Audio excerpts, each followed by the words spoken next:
আগামীকাল থেকে শুরু হচ্ছে পবিত্র হজের আনুষ্ঠানিকতা।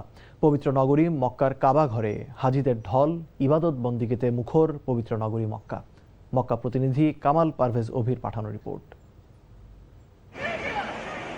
ইসলামের পঞ্চম স্তম্ভ পবিত্র হজের আনুষ্ঠানিকতা শুরু হচ্ছে রোববার থেকে।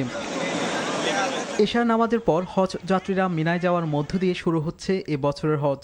পবিত্র হজকে সামনে রেখে নিরাপত্তার ব্যবস্থা নিয়ে সন্তোষ প্রকাশ করেন হজ যাত্রীরা। আইন শৃঙ্খলা সহ ওনাদের এখানে সামগ্রিক কার্যক্রম হাজিদের খেদমতে এক কথা বলে যে চমৎকার উদ্যোগ নিয়েছেন। আমরা ওনাদের জন্য দোয়া করি।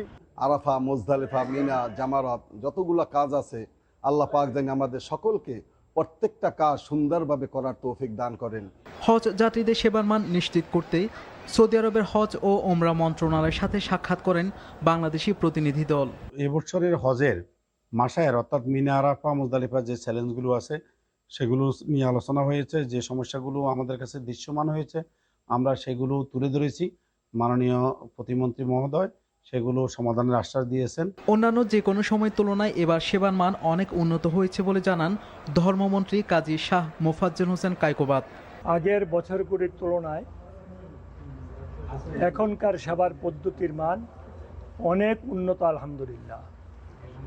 রুগীরা নিজেরই বলেছেন, তারা সন্তুষ্ট প্রকাশ করেছেন। আমি এই জন্য অত্যন্ত আনন্দিত। এবছর হজের খুতবা বাংলায় অনুবাদ করবেন 4 বাংলাদেশি।